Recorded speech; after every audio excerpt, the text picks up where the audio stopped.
Hello, Hello, and welcome to Ash and Des Remember. I'm Ash Price, I'm Des O'Gorman. and today we are looking at Des. Yes. Des, do you remember Resident Evil? Resident Evil. Yeah, Resident let me Evil. Think about Resident Evil. Let me get my old thinking cap on and see if I remember Resident Evil. Let me just check my Stars badge wallet. And yeah, I kind of remember Resident Evil.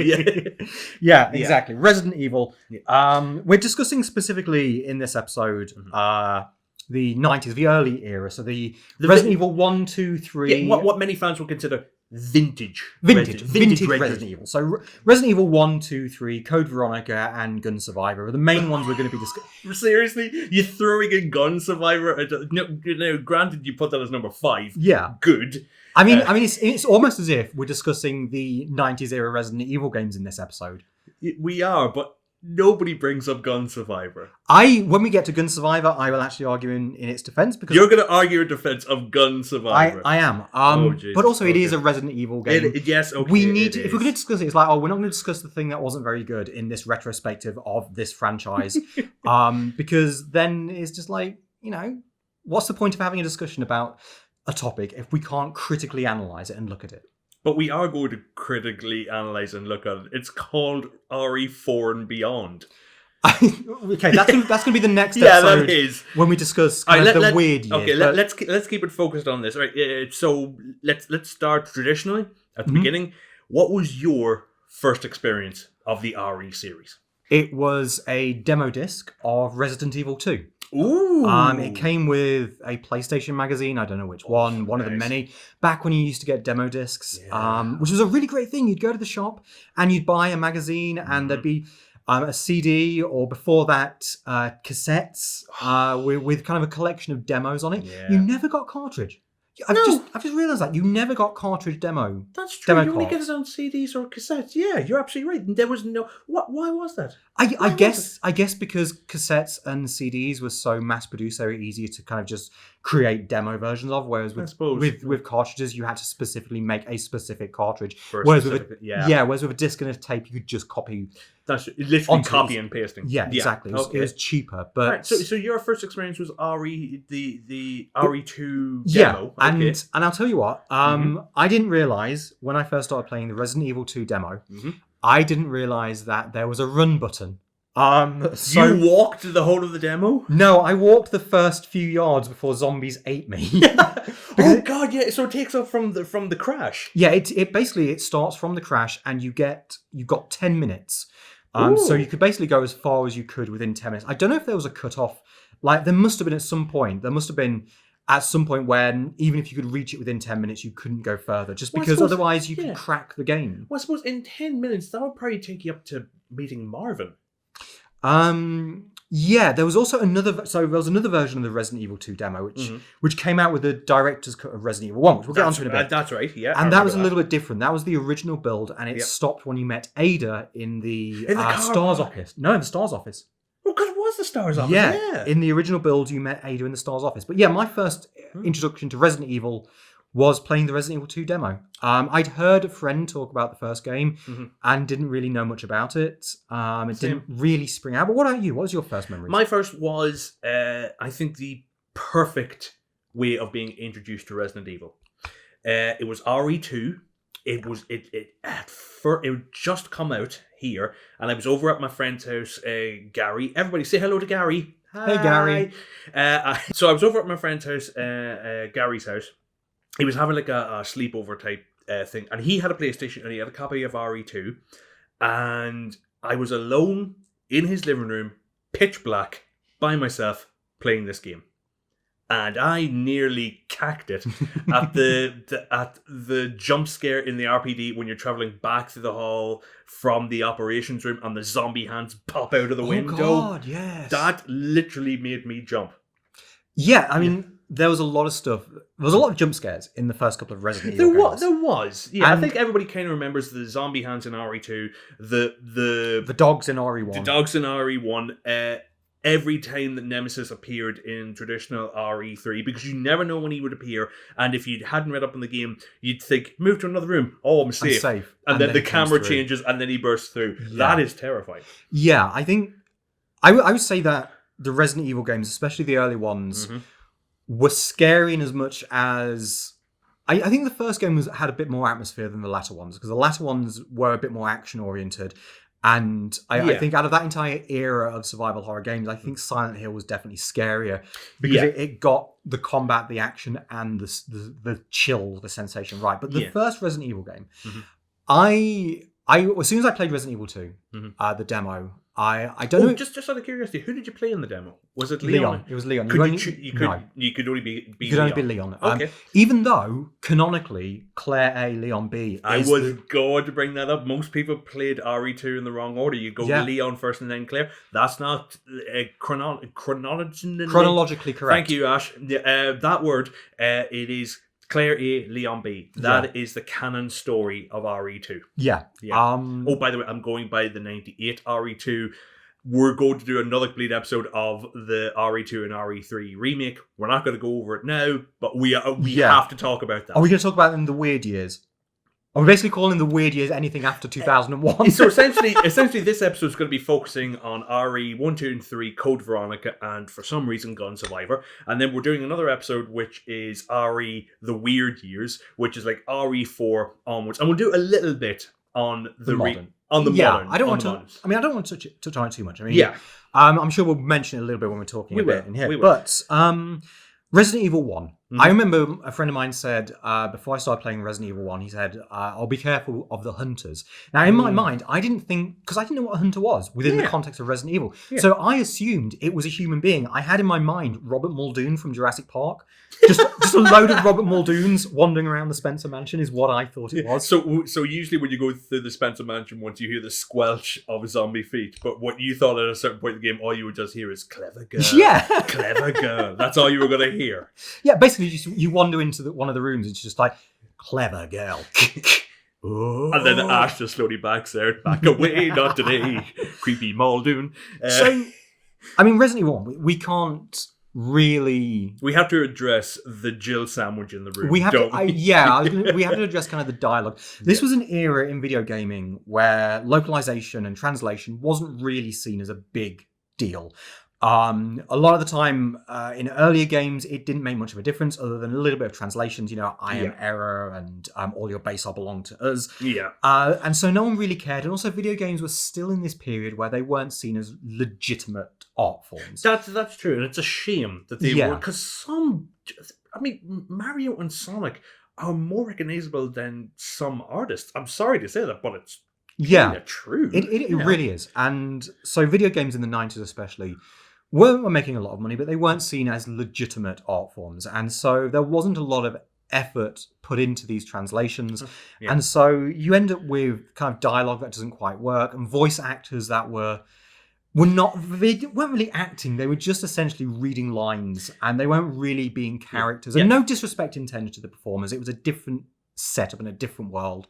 Now you've got AAA games where Keanu Reeves is playing an actual role in games.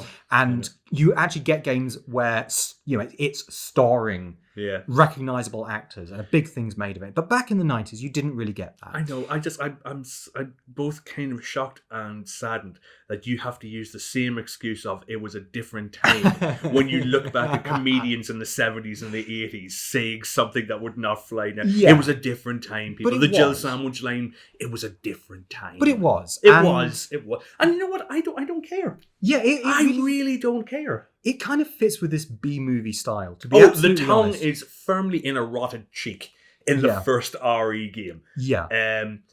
The clear example of that is every time Barry talks to Jill, or the first time Chris meets Rebecca, and his first line is, "Whoa, what is it?" Yeah, and also I love the way that this era of games, because they hadn't quite got the animation right. Yeah. Obviously, because you've just gone from 2D games leaping straight into the 3D world. So everyone's still learning. But it's the way the hands would move, like as if their fingers were glued together. Yeah. And it was just... If anybody could see this on YouTube, essentially the hand would sit like this, which it's kind of like a little bit wider than the peg of a Lego hand. Yeah. And it would either rest on a belt or it would go forward and then that would be about it. Or every once in a while, they'd throw in like a swipe action, either to signify an action or to stress a point. There's a lot of that type of thing going on. Yeah. I still love it. Yeah, I think it's great. The first RE game, it's very well lit up. So the atmosphere comes from not what's in the dark, but the way the camera angles are set up. I will always defend tank controls and pre-rendered backgrounds. And obviously, for a console of this era, it did look incredibly stunning because they went with the pre-rendered backgrounds. Basically, for those who aren't aware, the rooms you were in were not built within the game. They were essentially just 2D images. Yeah, it was essentially a painting that your character could walk around. Yeah, and if you see some of the early builds of RE 1.5, you can kind of see that, they didn't mask things, and so originally in the game, things would just be on the screen, whether they were around a corner or not. Yeah. But they'd be masked once they got to the final version. And that's what allowed them to create such beautiful, stunning images. And I think that contributed a lot to Resident Evil's success. Yeah. Now, it'd be a couple of years before we really immersed ourselves in 3D. Silent Hill was a 3D game. It didn't use pre-rendered backgrounds. Yeah. But the first Resident Evil was new and it was something different. And so they were trying stuff out, and the pre-rendered backgrounds really worked. And it allowed them to have more polygons on screen, allowed them to do more with the characters on screen. Because the pre-rendered backgrounds were done, they could focus on the character design and the look of the zombies and really put all the effort into the artwork for each section of the Spencer Mansion and the guardhouse and the underground lab. And by the way, we should have said spoilers at the beginning of this. I totally forgot to throw a spoiler warning. Spoiler warning. Yeah, spoiler warning. There's zombies. Yeah. Sorry, I should have warned you about that at the beginning. And not Robert Muldoon's. No, unfortunately, if anybody can make a mod of RE1 where every zombie is a pixelated Robert Muldoon. No. Every hunter is replaced with Robert Muldoon. So he's leaping at you. Yeah. With a gun. Yeah. Like when the Velociraptor killed him, instead of killing him, it was kind of a Spider-Man thing, so it turned him into a sort of Velociman. People get on this. Yeah, I want this done. Yeah. You don't have to do the entire game, just to the point that the hunters appear. Just make them all Robert Muldoons and just put it up as a demo. Did you know? Oh, I love it. Did you know? With the hunters, obviously Resident Evil got ported to a lot of different systems, and we ended up with Resident Evil Director's Cut and all of that. And it got ported to... I have an interesting fact about the Director's Cut, but keep going. Excellent. It got ported to the Saturn, which failed because of all sorts of reasons that Sega basically screwed up. Sega 90s, they were riding so high, and then they just went, let's crash and burn for the fun of it. Let's shoot ourselves in the foot. Yeah. But on the Saturn version of Resident Evil, when you're in the caves, there is a new enemy that only appears in the Saturn version of Resident Evil. It replaces the hunters in the underground. It's not the weird bug creature thing that you see very, very briefly in the lab, is it? No. It's sort of a hybrid between that and the hunter. Ooh. And it only appears in the Saturn version of the game. Let me guess, there's no slide for it when you reach the underground lab, so you don't know what it's called. No, I don't think so. Come on. You'll have to check this out, and I'm gonna have to get onto the Resi wiki. Yeah. So definitely there is an extra villain that only appears in the Saturn version of the game. Okay. So the director's cut, because we have to mention the director's cut. We have to mention the director's cut. That came out because they were behind on RE2. Because they had done like 60 to 70% of RE, what's now referred to as RE 1.5, and felt that it was too close to the original. And in a move that never would pass today, they threw the entire game out and started from scratch. Like 80% of it was completed. Yeah. Enough of it was completed that you can play substantial versions of it online. Yeah. Modders have made some alterations to make it a little bit more fluid at the end, but you can play it. Like, this game exists in a playable format, not just in a what could have been type of thing. You can play Resident Evil 1.5 and get the majority of the game. It's like a bizarro world version of RE2 that I love RE2. I adore RE2 is one of my all-time favorite games that if I've got like a couple of hours to myself, I can whack on my PS3. I can blitz through the game in a couple of hours and then done. Yeah. And I never get sick of it. I love it. But RE 1.5 looks so interesting, and the story's taken in a completely radical direction. Yeah, it was very, very different. I still don't quite know why they had to completely erase Elsa Walker. Like, I know they went with, we want to make it Chris's sister, but They wanted to tie it closer to the original one, which kind of makes sense. But all they need to do is change the name instead of changing so much about the character. Oh, you mean keep like the character model and everything? Yeah. Okay, that much I don't know. Yeah, it just felt a little bit like... I mean, you can play as... In the Resident Evil 2 remake, there is a costume. The Elsa Walker costume. Yeah. But yeah, it was weird. And Resident Evil Director's Cut was the first way I played Resident Evil 1. Ooh. Because the video shop that was renting out games only had the Director's Cut. I rented it, you little dork. I shouldn't say much about that. I think my first experience was I think it was one of the platinum editions for my PlayStation, because I had a PlayStation at the time. Yeah. I think my first one was RE2, but then obviously you play an RE2, you gotta play RE1. Yeah. And I for a short time, RE1 was my favorite out of the two. Really? Yeah, because it was different. It was the music. I loved this. This is the point I wanted to bring up. Do you know why the music changed? Wasn't it rights related? It was something to do with rights? No. Well, kind of. The composer for the first game was a famous composer. Oh, he was a fraud, wasn't he? He was a fraud, yes. The whole thing is that he was deaf. And the whole thing is that he created music just from his mind. But it turns out that he got a ghostwriter to write everything. Yes. All the music had to change, and then we got that now infamous... Actually, if no offense, Ash, but yours is a hell of a lot better than what was in the game. Because yours sounds like the parents in a Snoopy cartoon doing that, and it's perfect. But yeah, that's why the music changed. But in the original, in RE1, that music creeped me out. Especially that there's I think it was not in the underground lab, I think it was in the higher levels of the Spencer Mansion. You got this weird music, stings, which is kind of like how the hell do I recreate this using my brain? Where you're just walking along and all of a sudden you got stings like da, da, da. Do you remember that? Oh god, yes. And they creeped the hell out of me. It wasn't upstairs. It was, I think, in the kitchen. I think when you first went to the kitchen. Yes, and that's when you started using the lift to get to the higher section. Yeah. So I experienced that, and it still kind of creeps me out. But then somebody talks, and I start laughing.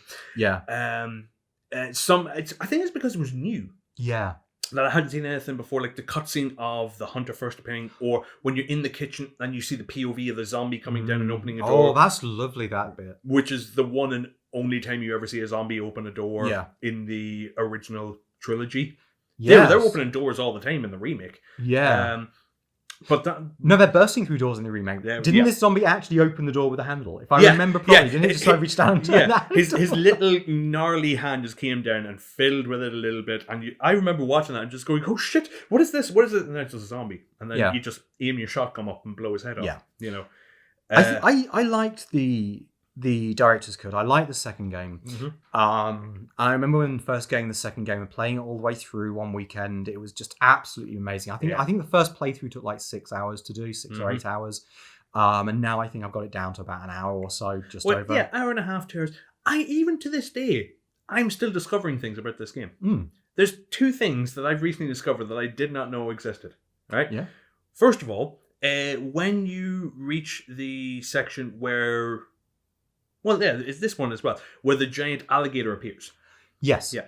Usually what happens is that the alligator appears, you knock down the gas thing and you blow his head off. Yeah, one shot kill. Yeah. Did you know that you can take him out with a gun, he will run away, and then in your second gun he comes back? I did not know that. Did you not? I never, because I always blow his head off. First time I played it, I didn't know about the canister, so I did it that way. And then he comes back. I never knew that. Never knew. And second of all, after that bit, when you go upstairs in that bit, I didn't know you could stop the fan to the right. But that's how you get out. No, I would just go down and run all the way back. Yes. Oh, wow. Yeah. So I took the scenic route. Oh, wow. Yeah. Okay. That's what I said. I'm learning way too much about this game. Excellent. Yeah. So the first Resident Evil game I bought was Nemesis. And I remember when it came out, I think it was 99. It was 99. I remember going to the shop one lunchtime when I was at school, and I popped into town. It was like a 15-minute journey to town. I bought the game, and I just had it in my bag when I was in a business studies class, and I was just like, I want this class over so I can go home and play this. And Resident Evil 3, I mean, everyone knows the story of Resident Evil 3, that it was kind of intended to be a spin-off, and I think the intention was Code Veronica was meant to be Code Veronica, it's a lot of confusion. But they've always denied it, saying that RE3 Nemesis was supposed to be another. We don't buy it, but No. No matter what happens, is that Nemesis is number 3 and Code Veronica is the follow-up. But anyway, I'd say Code Veronica feels more like a third installment. Yeah, because the thing about following on installments from the previous one, like next mainline, is it's supposed to improve and grow from what came before. Yeah. Whereas Resident Evil 3 has some nice little gimmicks in it, but is very much a bigger Resident Evil 2. It is. No criticism of it. No. One of the things that got criticised about Resident Evil 3 when the remake came out was we lost the ability to make decisions of when Nemesis appears. Oh, yes, yeah. For me, that was actually something that detracted from Resident Evil 3. I didn't like having that. I just didn't like that. Really? For me, I didn't like it. Fair enough. It removed a little bit too much of the game, because with previous games, you make the decisions on the fly. Being prompted to make that decision took me out of the game a little bit. Fair enough. I disagree. Fair enough. Yeah, I just never really liked it. And what I liked about Resident Evil 3 was you could go to these different places and you could do these different things. Like, you didn't have to go everywhere in the game. Yeah. Whereas other games, you kind of do have to go everywhere to get everything that you need. And there's only like one or two little sections that aren't essential. Yeah. But Resident Evil 3, there were places you didn't need to go. And there were buildings you didn't need to go into. Well, actually, no, you do need to go into the Raccoon City Press, because that's where you get one of the jewels, and that's where in one of the game walkthroughs, that's where you meet Carlos. So yeah, but doesn't that change? Like, it's not always in there. It's not always. That's the one thing I love about Resi 3, is that it adapts and changes over the decisions that you make. 1 minute you could meet Carlos in the petrol station, which, fun fact, has a DeLorean outside. Yes, it does. Damn it, you know that.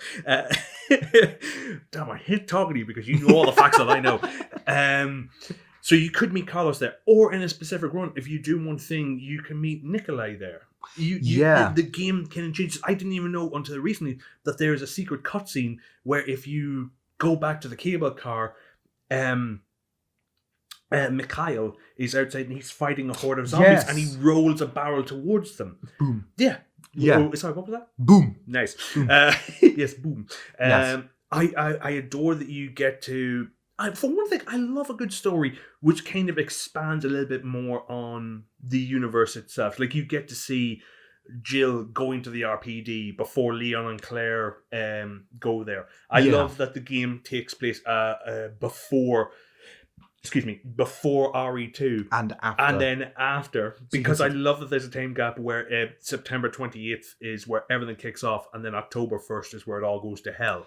What I kind of liked was one of the important things is how it concludes what they did with Raccoon City, because you leave Resident Evil 2 and it's like, well, the city's in chaos, what's going to happen? Yeah. And you know what?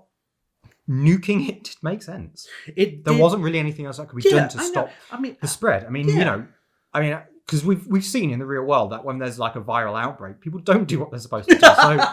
Topical reference. Yeah. So it's... Are you telling me that if people just don't wear masks and get vaccinated, that Edinburgh's going to be nuked? Yes. With Boris Johnson writing on the front of it like a Doctor Strangelove. I believe it was a... Yeah. I think that would be a sacrifice worth making. No, it wouldn't. No, we're getting off topic. But yeah, it kind of makes sense within the context of it. Yeah, in the context, you could not do anything. I mean, it was a really powerful ending as well. Just seeing the bomb hit and the build and just everything. The music kind of swells as well, and then you get to see specific places that you've been to, the clock tower, the RPD. Yeah, you get to see these elements that you've been to just get destroyed. Yeah, and you're right. It's 100% powerful, and it's still one of my all-time gutting endings, because you think, because when you're playing as Jill, you've got that little radar, and you think, oh, they're going to do something. They're going to pull something. They're going to save the day. It's like, no. This is how it goes down. They get away, which is why in Japan it was called Last Escape, which kind of spoils. It's like the Return of the King of the RPD of the Resident Evil series. Yeah, it was, which is Resident Evil Last Escape, which is why at the beginning when Jill's doing the little narrative dialogue over voiceover goes, "This is my last escape," and because Nemesis is never called Nemesis at any point through the game. I think there's like a note somewhere that calls him Nemesis, but that's about it. I think before we progress on to Code Veronica, we do need to discuss the all right. Okay. When I played it, I kind of liked Gun Survivor. It's a stupid name. And I didn't play with a light gun. Apparently, it's better with a light gun. It is. I played with the controller. I thought it was fine. You can beat it quite easily in 90 minutes. There's no save points, which is a bit annoying and has probably stopped me revisiting it. Yeah. But I don't think it's an awful game. I think there's problems with it, a lot of problems with it. And I think it was definitely just a cash grab, and stuff happens in it that doesn't really get brought back up or tied to the overall narrative. It's very, if you need to know the overall story of Resident Evil, you don't need to have played Survivor. It makes no difference to the overall narrative, but I think it's a good game. It's not a great game. It's not a great game. I respectfully disagree, because we've commented on the voice acting in RE1, but if you look at it through a tongue-in-cheek type of thing, like it's B movie, that works. The voice acting in RE2 and the voice acting in RE3 I both adore, and I think it tells a really compelling story, which is why those three are my favorite of the RE series, because I love that overarching story. And then stumbles in Gun Survivor like a drunk uncle at a birthday party, which is kind of like, is this how you do survival horror? Stand back, let me show you how it's done. And then you have the worst acting. The cutscenes look terrible. That's because they're not FMVs. They're just... That's no excuse. No. I'm saying that's everything. It was a cheap game. It was a cheap game. Extremely cheap. It reeks of... It stinks of cheapness. What's interesting is that, obviously within the Spencer Mansion setting, is how Resident Evil 1 was initially intended to be. Yeah. It was supposed to be a first person, and... It was supposed to be first person, and it was also supposed to be co-op. Because it was, yeah. Because in some of the early footage, you saw Chris and Jill running down the Cerberus hallway. That's right, I know they're called Cerberus. We know our stuff here at Ash and Des, remember? Gun Survivor does not fit. It is the red-headed stepchild of the RE series. And I hate using that phrase, but you made me use it. I think it's an interesting what-if story, I think, seeing it as a what-if rather than a canon tale.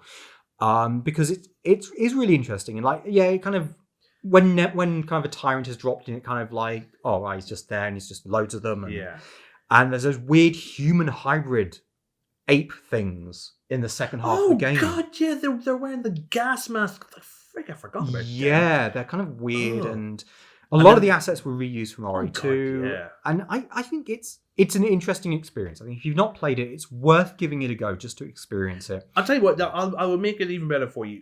Find a walkthrough online and watch the first 5 minutes and watch the opening cinematic. Am I Vincent?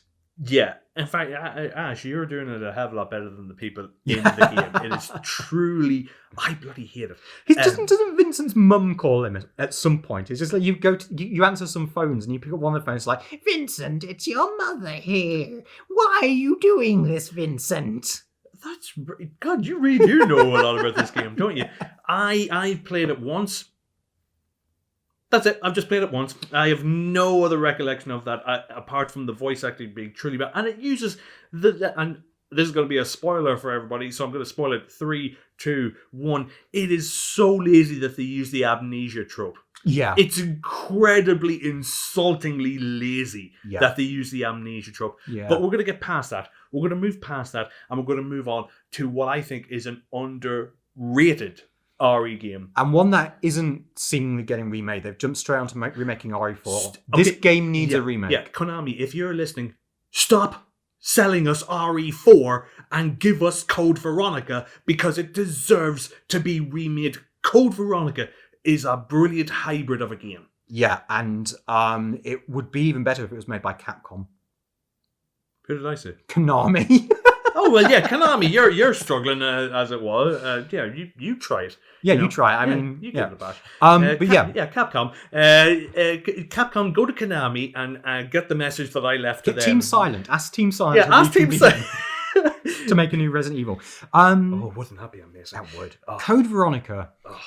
Code Veronica actually is one of my favorite games. In fact, I think it And might we be are including this even though it came out in the early 2000s. I think it came out in 2000. Yeah, we're still counting it. I mean, this was still the same generation of game consoles, really. It came out within a few months of RE3, so it's and you still... can kind of tell that some of the things of pop culture kind of seeped into this one in that beautiful opening cinematic where Claire is able to outrun a helicopter, which was recreated in the movie Apocalypse, wasn't it? Yeah. No.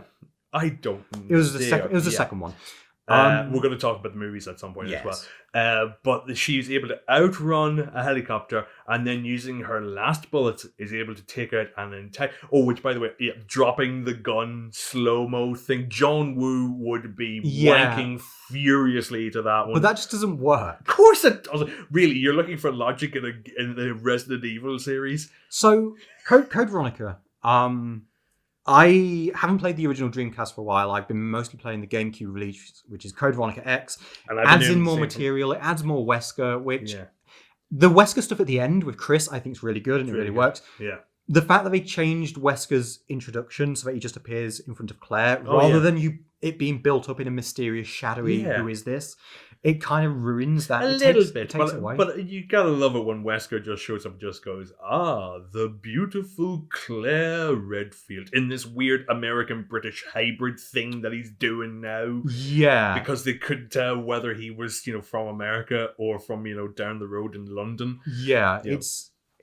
Code Veronica, I think, is a nice cap to the kind of the zombie era of Resident Evil games. And it would have been nice if they'd somehow managed to work in a way of stopping it. Because the problem with, and we'll get back onto properly talking about CV in a minute, but the problem with this era of games is it kind of just ends. The Umbrella saga with the zombies and all that just ends. Yeah. And it's, again, when we talk about the weird years, the wilderness years, when we talk about RE4, we'll talk about this a bit more, but RE4 just basically begins with the Umbrella organization collapsed due to stock market prices falling. Yeah. The evil corporation, and they got let go. Why? Because of those damn fat cats. Yeah. No. I mean, to be fair, in a realistic term, that is probably how it would happen. But I don't want realism. No. Wasn't there? Not. I think it was the Dark Side Chronicles where you actually do get a little section, and this only came out on the Wii, and it was a first-person thing. You do get a little section where you go to the Umbrella headquarters and actually bring them down, I think. Oh, yeah, there's like a bit where it's Chris and Jill, who are now working for the BSAA, and one of their missions is they go to Antarctica or a cold place, Jesus. And they just do the whole shooty bang bang thing there. I don't know if that causes the stock market I think that's Resident Evil 5, isn't it? That's DLC for 5. No, because that is this Dark Side Chronicles, or Umbrella Chronicles. It's a chronicle. It's a Wii chronicle. Yeah, it's a Wii chronicle. It's a little chronicle. It's a Wii chronicle. It's a little tale. Jesus, no. Chris, what are you doing, laddie? You still going after those umbrellas, are you? But it did feel very disappointing that they kind of did, And Code Veronica was the perfect place to kind of bring it to a conclusion because you've got a lot of rich backstory about the Umbrella Corporation, where it came from. Yeah. You've got a lot of kind of... It was a very big world. It was a huge world. It was a big world, and then it's immediately brought back down to earth with Steve Burnside and Alfred Ashford chewing every bit of scenery that they could find. You know, they changed Steve's hairstyle in later release so he didn't look as much like Leonardo DiCaprio. If only they could have done that for his acting as well. Claire! Relax, beautiful. Yeah. I said I was sorry. Yeah, Steve's a little bit like Steve's... Konami and Capcom, whoever it is I'm talking to, whenever you do this remake, and you're going to fucking do this remake, okay? You listening to me? You listening? You're doing this remake. You're going to do it, okay? And when it comes to the point where, spoiler alert, where Steve dies, he does not deserve Claire's affection. No. Because he is young, he is creepy, and the fact that one of his opening lines is, "Well, wait, oh, you're not a zombie," and then calls her beautiful. No. Steve is... No. Sorry. Steve is very much one of those... Steve's a problematic character. To say that he's a problematic character is downgrading how much of he is Oh, I hate him. Yeah, I mean, hate him. Yeah, I mean, especially that bit where kissing an unconscious woman is, and the whole thing with his dad, which could have been done beautifully. Farther, father. But at one point where Claire is trapped and Papa is going towards her, and Steve is just there, and he just goes, "No, I can't." And as soon as I heard that, I audibly side laughed. Yeah. Oh, it was a lot of that because no.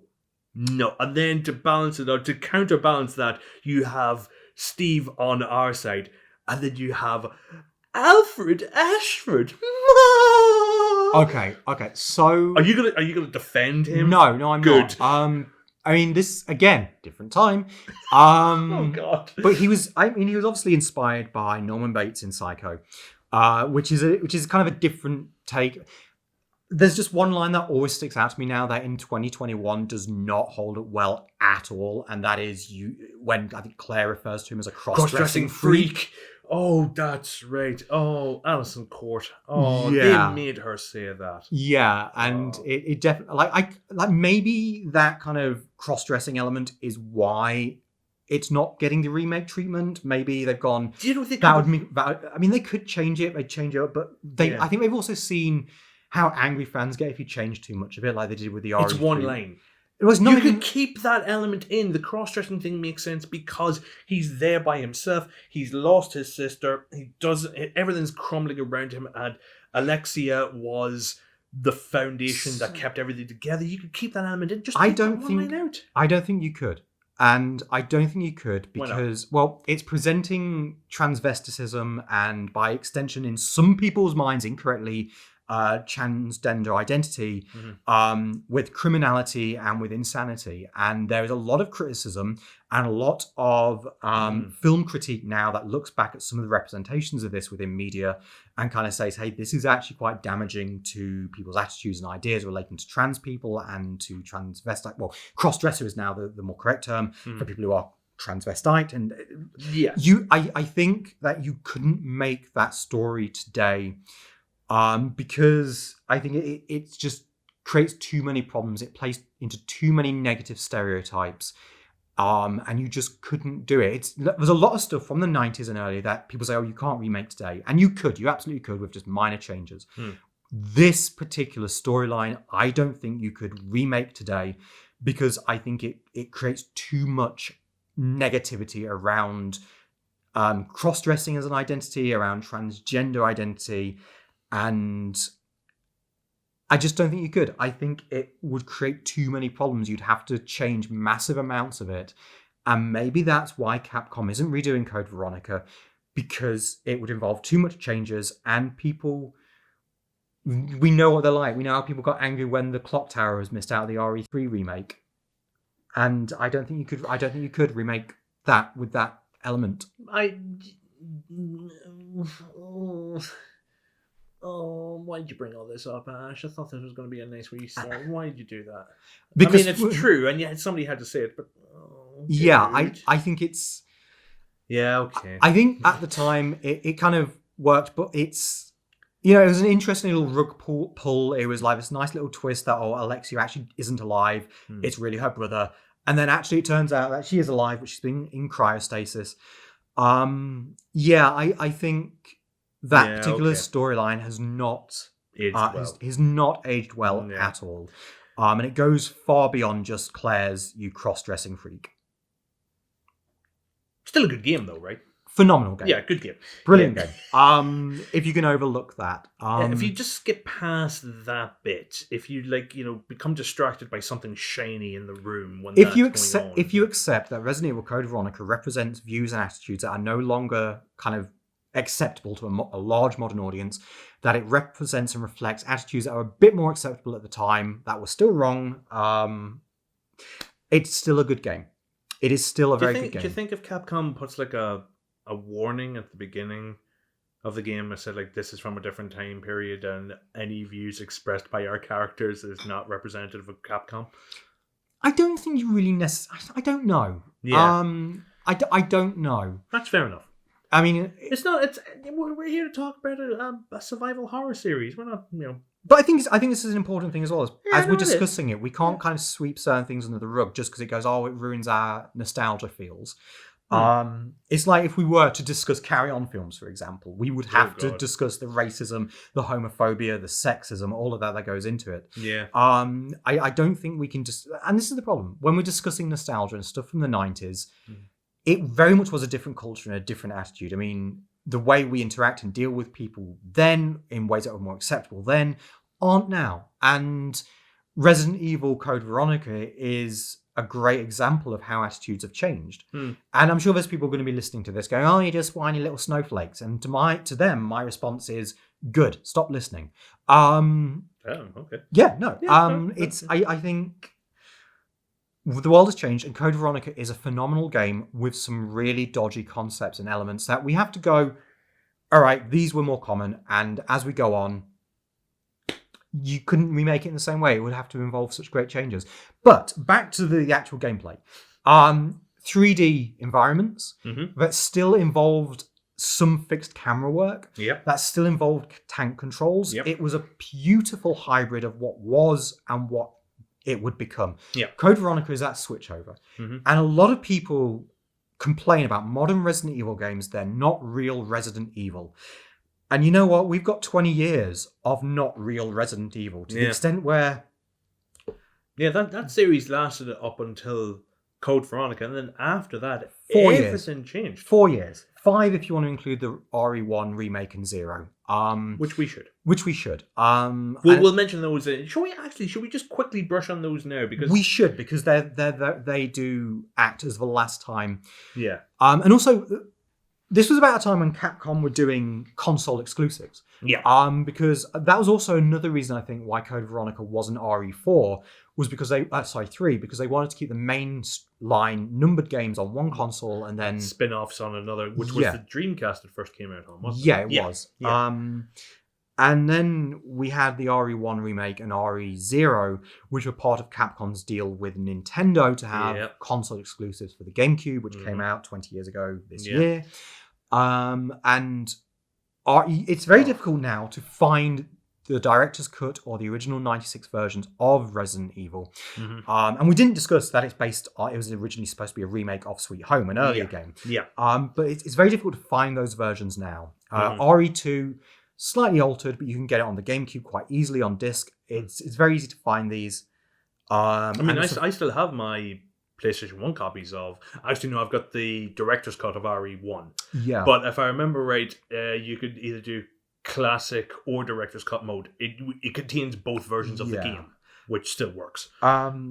Whereas now when we talk about Resident Evil 1, if you look at YouTube videos, if you look at reviews and people talking about it, when we talk about Resident Evil 1, they are almost always talking about the 2002 remake. Yep. It is considered the definitive version of Resident Evil 1. It's what Resident Evil 1's story is meant to be, I think, including the Lisa Trevor subplot. Oh, that's a good subplot. It really is. Everything about that works so well because they kept elements that work. The camera angles, the tank controls, the amount of stuff that you can carry, which is what is that term called again? I've completely inventory management. Thank you. Yeah, inventory management. All those elements are still in there. The mixing of the herbs, the getting of the ammo, but they've added some extra rooms in the mansion which work. The introduction of Lisa Trevor, the voice acting has improved. Some of the lines are still there, just altered a little bit. I, hand on heart, I do slightly prefer this over the 96 version. Honestly, it is the better game in every single Mm-hmm. conceivable way. Yep. And that's a shame. Like Resident Evil 1 kickstarted this franchise as well. This obsession with survival horror. It was the first real mainstream one to properly do it. Yep. And it does get overshadowed by the remake, by the RE1 remake. Yeah. And then you have RE0, which is a weird. It's a weird but fun game. It's hard. And it is. The difficulty curve on that is much steeper than a lot of other games. Those little bastard monkeys. Everybody hates those bloody monkeys. Yeah. You have that element in to me, it really muddies the story, the canon element of Rebecca going through this entire adventure before getting to the Spencer Mansion. And then her character changes completely in the first game. Yeah. In RE0, she takes down a nemesis. A tyrant by herself, and yet she can't handle a hunter in the RE1 remake. Yeah, it's very inconsistent there, and it kind of. What's the guy that she's chasing down? Billy Cohen, who has not appeared, and there is a conspiracy theory online which is completely nonsense. It's not true at all. Oh, I love a good conspiracy theory. Lots of people have tried to point out, no, it is true because X, Y, and Z. That there's two versions of it. One that Billy Cohen became Nemesis, and another that he joined the Umbrella mercenary task force and was killed, and his body is found in RE3 Nemesis. What? Yeah, there was this idea that his body, because one of the Umbrella troops is called Billy. God, because it's not like Billy is an uncommon name or anything like that. A lot of people are called Billy. I know 3 people off the top of my head called Billy. Yeah, and there's also another one that he became Nemesis, which, again, I don't know if we need to revisit every single character in the entire franchise. No, we don't. Billy is way off on an island with Carlos, and they're just there, and Chris's partner from RE5, and Sheva, yeah, they're just way off on a wee. They're living on a farm just outside of town that you can't visit, and they're frolicking and smoking all of the red and green herbs that they can find. They are in a wonderful little polyamorous triad. Yeah. Yes, they are. They're in Billy, Sheva, and Carlos. Yeah, Carlos. They're all that. Carlos. Oh, the women love his accent. It always drives them crazy. Yeah. Anyway, but RE0 is a fine little game. I hate the character swapping. I don't think that was utilized as well as it could have been. It was utilized as well as the dodge mechanic in the original RE3, which was they thought about it, and that's as far as they got. Yeah. I don't like that there is no universal boxes in save rooms. I hate that. I saw what they were trying to do with it, but because you have to carry so much and you have to use so many items. There's so much backtracking. Yeah, and it feels like the backtracking was used to pad out the game. Yeah. And there's lots of things in it. I'll tell you what I did like. I really liked the Leech villains. Yes. But they kind of appear in this game and they never appear again. It's like, well, why? Yeah. Like, it feels more like, again, like Survivor, it feels like an alternate what-if scenario rather than canonically part of the story. And it is canonically part of the story. It is canonically part of it, but I don't get... It's like some things still don't make sense to me. Like how Rebecca is able to get to the underground lab, which apparently is in Raccoon City, and then be back out in a helicopter journey's worth to the Arkley Mountains to arrive in the Spencer Mansion. Yeah, makes whole no sense. Layout's all over the whole layout's all over the place. But I still love that we get to revisit the underground lab. I love that. That gave me the nostalgia tingles when that came up. Yeah, there's some lovely stuff in there. There really, really is, and some great concepts. It's an interesting game. It's not one that I tend to replay very often. Same here. I think it's, even on the easier settings, a little harder than it has any right to be. Yeah. And I also think after the train section, it's a little bit too Resident Evil 1 with a different lick of paint. Yeah, I'll give you that. Once you get to the training facility is the mansion. It's the bungalow extension to the Spencer Mansion. It just feels like after the train section, they don't do anything interesting or original with it. It just really copies Resident Evil 1 beat for beat. Yeah. If you have played Resident Evil 1, you've played Resident Evil 0 after the train section. Yeah. Essentially. And so I think it's a little...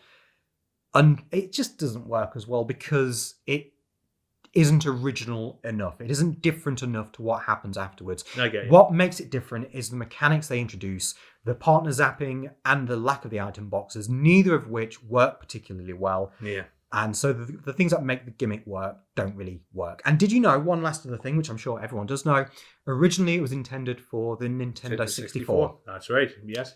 And another known fact, when they showed the footage for the N64, the STARS officer who leaps through the window had his hand missing. Oh. Where did the hand go? It was holding the gun at the beginning of the original RE, and they took that out So in this game, that character that jumps through, I can't remember. Is it somebody's probably screaming it into their earbuds now? That character leaps through the car, but has both his hands. Yeah. If they had just taken a hand off, that could have easily have tied back into the original. But then again, they were probably tying it back into the remake, which didn't show that. Anyway. Yeah, there's all sorts of issues, and I think there's one other thing I want to kind of discuss about the whole kind of Resident Evil that we haven't discussed, and that is for one of only 2 times in its franchise world, we have live action introduction and outro. That's just an Resident Evil 3 Remake, part of the introduction. Oh, that doesn't count. Does it not? Do you not count that? You could. Yeah, it's live action. It is. Yeah. It's live stock footage, but it still counts. But yeah, the original intro is just a thing of beauty. And if you can find the director's cut, not the original black and white. The color one with the extra blood, and they've managed to track down. There's another YouTuber called Wang, who's kind of reporting a lot of these. Oh, I've seen that. Yes. Yeah, and he's found, or not him, but people. He's reported on the finding of all the actors, like the person who played Jill. And the thing is, these were all based in Japan, and they didn't realize how big Resident Evil was until a long time later, when people started tracking them down and going, "Oh my god, you played Chris!" And they're like, guys, like, who? What? Why? When? And didn't realize how big Resident Evil was. But there's Chris is smoking. That's right. He smokes in RE8. He does. He sneaks a little ciggy. Sneaks a little ciggy. Just a little ciggy. But there's just that beautiful bit at the beginning where, because, and unfortunately, you'll only appreciate this if you're watching this on YouTube rather than listening to it. But it's where at the beginning where Brad flies away in the helicopter and Chris is just holding his hand up and he just goes, and he just slowly brings it down. And everybody, I want you to kind of look up. Like 45 degrees from your and look at your fist. Just put your hand up, right? And then just close your fist and then slowly bring it back down. Like really slowly. Really slowly. Well done. You've just done a 96 Chris Redfield maneuver. Yeah. And make sure you do that quickly because people will look. Actually, do it slowly, but you know what I mean. If you're on the bus, definitely do it. Oh, definitely do it on the bus. Yeah. So I think we'll wrap this one up here. One last thing. Oh, what is your favorite moment of that classic era of Resident Evil? Oh, you son of a! Oh, that's going to be tough for me. And it's the bit that always sticks out to me is when William Birkin is attacked in RE2. That cutscene always sticks with me because you get to see these bodies in the sewer. When you're going there, you see where they're attacked, you see the slash marks, and then how everything just keeps building up and up and up. And then you pan down and you see, oh, it was the mice, the rats spread this around the city and how easy this is. That always sticks with me. For me, I think it's a section rather than a little tiny scene. Mm-hmm. It's when Jill goes back into the police station in RE3. There's something really nice about that. It's weird. Because it only came out like a year or so after RE2, so to say it made you nostalgic is probably a little bit of a stretch. But it's good that you have an RPD officer. It created that kind of longing, that's kind of sadness, because you realise what's about to unfold in this building in the next 24 hours. Yeah. And I think it's really lovely. And didn't you find it really weird that the STARS office only had desks for the surviving officers? They had no other desks for anybody else on the team. Where's Joseph Forrest's? Because there was like 20 odd members of Alpha. But they only had Wesker's desk, Barry's, Jill, Chris, Jill's, and Rebecca. Yeah. I guess they reshuffled after they got back. Made space. Evidently, yeah. But even then, how did they fit in there? Oh god, yeah. One other thing that we have to mention before we go. Go on. Is the weird, creepy. If you look at Wesker's desk 50 times. Oh yeah. In RE2, you suddenly find a little camera film which you take to the camera exposure kind of dark room, and it's just Rebecca sat there with a basketball, and it's like, what the fuck? As if Wesker couldn't get any creepy. I just imagine Wesker in his weird American British accent, just going through all the paperwork of Rebecca, just going, I'm going to need at least one shot of you in the RPD basketball uniform and try and look as seductive as possible. Okay, next. Yeah. Get fitted for your uniform. Yeah, he was definitely knocking one out with a collection of Rebecca images, wasn't he? And on that sticky note, we are going to call it there. I think for anybody that only knows the RE series from 4 onwards, go back, play the originals, see where all this started from. And more than anything else, if you do go back and watch the original and you listen to the dialogue, comment what your favorite god awful line is. I think the acting in RE2 is actually really good. Hey, I'm not going anywhere. I'm the only cop left alive in this building. Stuff like that. You gotta love it. But do go back and replay these games. They're easily found. And join us again next time. Are we going to immediately follow this up? With next time we're going to be discussing the wilderness years, the weird years, years of the RE years, series, which is basically everything from 2000 onwards. Yes. But not too late, because obviously this is about nostalgia. So we won't go into too much detail of modern, but exactly. But I'm Ash Price. I've been the master of unlocking. I've been Des O'Gorman. I've been here enjoying my Jill sandwich. We'll see you next. We won't see them next time. You'll hear us next time. Just remember the immortal words of that one guard that finished off his diary entry: itchy for tasty. Good night. Keep it geeky.